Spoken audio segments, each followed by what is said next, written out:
Сәлеметсіздер ме? Қызықты әңгімелер арнасының құрметті тыңдармандары. Арнама қош келдіңіздер. Әңгіме басталмас бұрын арнама тіркеліп, қолдау көрсете отырыңыздар. Көршілер. Есік тарс жабылды. Әлібек ашуланып кетті. Ішінен күбірлеген Нағима орнынан ауыр қозғалып тұрды. Екі бөлмелі үйдің аяқ шешетін есік жақтан бастап төргі үйге дейін балалардың ойыншығы. Көр жермен толып, шашылып бықсып кеткен. Ас үйге келді. Жуылмаған ыдыстар тау болып үйіліп қалыпты. Ыдыстың аз болғаны да жақсы екен ғой. Кім білген? Қу дүниені жинай беріппін әйтеуір. Деп өзіне кейі қараған Нағима ыдыс жуайын деп суды ағызғаны сол еді. Қол ұстайтын шүмегі ытқып босап шықты. Бірінші рет емес бұл. Алдында да шығып зорға дегенде қайта кигізіп еді. Су шырылдап ағып тұр. Нағима болса ыдыс жуудың орнына шүмекпен алысып кетті. Орнына келген шүмекті бұрап, суды сөндіріп, жатын бөлмеге өтті.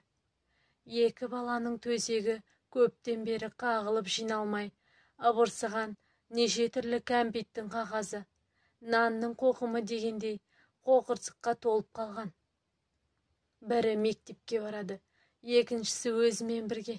Өте мазасыз бала. Кішісі Айдана көрпесін ашып тастап, ұйықтап жатыр екен. Үлкенін әкесі сабаққа алып кеткен. Қой, Айдана, тұрмай тұрып, мен де аздап жантайып алайын. Терезе түбіндегі төсегіне келді.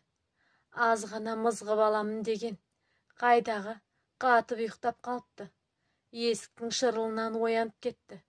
Айдана төсегінде жоқ.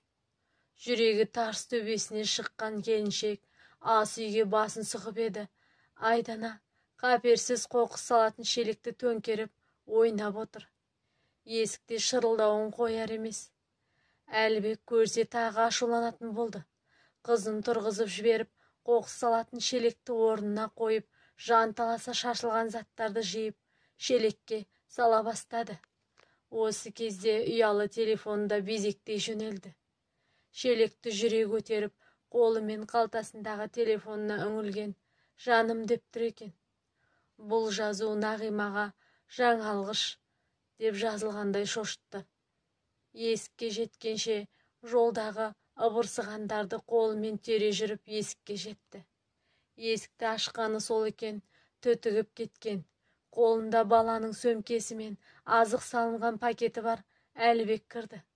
Артында ұлы Айдар бар. Не болды сонша? Қанша болды тұрғанымызға? Есікті тез неге ашпайсың? Үй жинап жатқам, деп танауының астынан міңгірлеген Нағима. Әлібекке қоқысты төгесің бе дегендей көзімен қоқыс салынған пакетті көрсетті.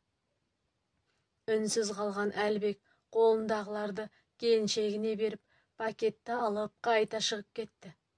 Әлібек шыға сала жанталасып ас үйге кірді. Суды ағызып ыдыстарды шала шарпы жууға кірісті. Айдарға төсегін жинауды, Айданаға ойыншықтарын жинауды міндеттеп, газға шай қойды. Тездетіп жұмыртқа қуырмақшы еді. Алдыңғы күні балық қуырған таба әлі сол күйі тұр. Жарайды, жайдақ шай ішсек те болар. Нағима дастарханды жая бастады. Әлібек кіргенде шәй дайын болып қалған еді. Шәйін бір ұрттап, құсып жібере жаздаған Әлібек түнере әйеліне қарады. Ыдысты дұрыс шаймағансың ба тағы? Таза жуайын деп көбірік сабын су қосып едім. Орнынан ұшып тұрған Нағима Әлібектің кесесін алып, шәйді төкті де мұқият жуып қайталап шәй құйып берді. Ауыр күрсінген Әлібек артық сөзге барған жоқ. Нағиманың артық мінезі жоқ, байсалды, сабырлы еді. Қыз кезінде бәрі жақсы, жаман қатын қайдан шығады демекші. Әлібек пен Нағима қол ұстасып қатар жүргенде бұларға сүйсінбейтін жан жоқ болатын. Нағиманың артық қылығында көрген емес, үсті басы тап-таза болып жүретін. Үйленгеннен кейін байқала бастады ғой, бар өнері. Нағима жұмыс істеп жүргенде үй жинайтын қыздар жалдап тұратын. Қазір бір Әлібектің табысы неге жетсін? Шайдан кейін Әлібек балаларды алып ойнатып кетті. Ас үйде қалған Нағима тамақтың қамына кіріскен. Тамақ дайын болды. Ас үйден көңілдене айқайлаған Нағима ыдыстарды алып көжені құя бастады. Екі баласын алып келіп орнына отырған Әлібек иісі мұрын жарған көжені қасықпен ұрттай бере, ұзын қара шашты көріп құсып жібере жаздады. Қасығын сілкіп лақтырып жіберді. Тамаққа кірпияз Әлібек бұл жолы сабыр сақтай алмай табақты Нағимаға қарай атып ұрған. Ішіндегі тамағы ақтарылып түскен табақ орта жолда Айдананың қолын жауып барып тоқтады. Шыр ете түскен Айданаға қосылып шыққан ашулы Әлібектің даусы сыртқа қылтимадан шығып тұрды. Бұл кезде көршісінің де үйінен шаң-шұң дыбыстар шығып жатқан. Ылғылы осылай естисің. Жоқ, ең болмаса телефон соқсаң болады ғой. СМС жаздым ғой. Кім біледі ол СМСті, кім жазған? Мүмкін бір қатын мені мазақтап, әдейі жазған болар. Қолын бір сілтеген Самат есіктен шыға жөнелді. Самат пен Айгүл де жас отбасылар. Айгүл обалына не керек? Пысық келіншек, 3 баласы бар екеніне қарамай, үйін жинап үлгереді. Күйеуінің жұмыс кестесіне қарап отырып, өзі де қосымша жұмыс істейді. Базарға да өзі барады. 2 баласын мектепке бірін апарып, бірін әкеледі. Үйі мұнтаздай таптаза. Қашан көрсеңде айнадай жарқырап тұрады. Бір кемшілігі көп сөйлеп, Саматқа артпайтын кінәсі жоқ. Самат жұмыстан келе жатқанда Айгүл ашулы болмас екен деп тілеп келетіні жасырын емес. Жоқтан өзгені сөз қылып, әйтеуір бірілік тапса болды. Саматтың 2 аяғын бір етікке тығып сөйлеп отырады. Бүгінгі ұрыстың басы Саматтың достарымен кеше біраз түнге дейін қыдырғанын шыққан еді. Әйеліңнен қорқасың, деп жаман намысына тиетін достары Саматты үнемі мазақтайды.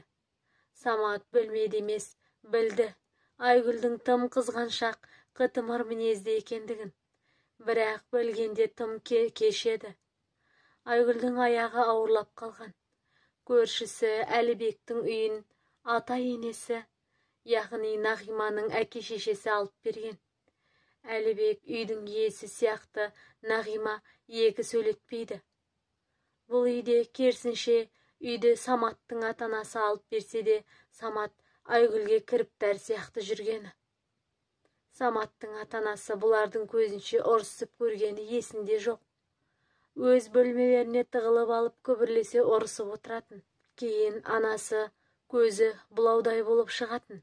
Айгүл болса балалардан еш қымсынбайды. Қашан көрсе де бір ұрысты дайындап отырғаны. Балалары да зәрезап. Сәкіге келіп отырып қалтасын қармаған, темекісі үйде қалып кетіпті. Арғы жағында отырған Әлібек темекісін ұсынды. Ашумен қолы дірілдеп кеткен Саматтың көзіне жас тығылып қалды.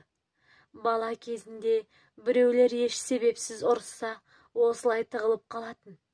Әлібек көршісіне мүсіркей қарап отырып, өзіне мырс ете түсті. Біреу мүсіркейтін жағдайы бардай.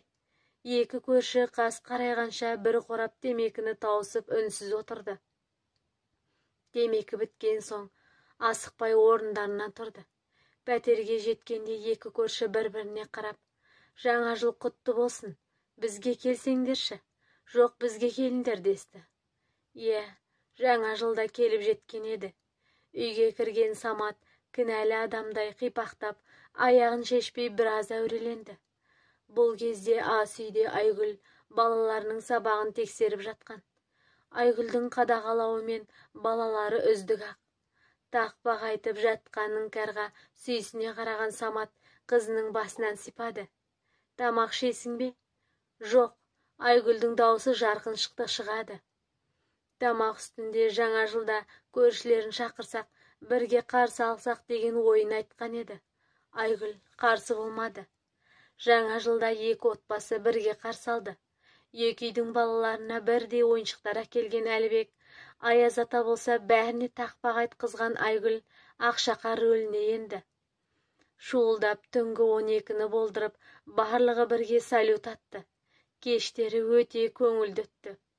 Кеш соңында келесі жылды да осылай қарсы алайық деп тарасқан. Бірақ тағдыр бұларға басқаша тосын сый дайындап қойған екен. Арада біраз айлар өтті. Ата-анасының ықпалымен Нағима тәуір жұмысқа тұрды. Және үйіне балаларды сабағына апарып әкеліп тұратын, үйді жинап тамақ жасайтын көмекші қыз алған. Ал Айгүл күйеуіне үлкен сомада несие алғызып, саудамен айналысып көрмек болды. Уақыт жылжып жатты. Әлібек үйінде жүрген әйелінен де көп көретін, ақ жарқында пысық қыз Жәнияға бауыр басып кеткен. Үйі тап-таза, балаларының реңі кірген. Жәнияға сеніп, Нағима қорықпай іс-сапарға да шығып кететін. Осылай жүргенде Әлібек пен Жәнияның арасында нәзік сезім орнай бастады. Соңы махаббатқа ұласып, Жәния үйден кетуге мәжбүр болды. Өзімен бірге Әлібекті де ала кеткен. Көршісі Айгүл базардан дүңгіршік ашып алды. Бұрынғыдай күйеуін бақылай алмайтын болды. Бұрынғы ма, енді жай телефонын алмағанның өзіне айғайлап ұрыс шығаратынды. Алайда кезекті ұрыстың соңы орны толмас өкінішке апаратынын ешкім білгенде жоқ. Үйден ашуланып шыққан Самат кафеге барып отырып әбден ішті. Мас күйінде көлікке отырып, жолда бір адамды қағып кеткен болатын. Ақыр соңы темір тордың арғы жағына тоғытылуымен 10 жылға бас бостандығын шектеумен аяқталды. Өтемақы ретінде дүңгіршекті сатты. Міне, 2018 жылда келіп жетті. Бірақ екі көрші тым-тырыс.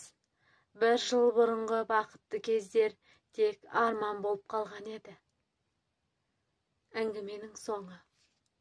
Ұнаса пікір жазамыз.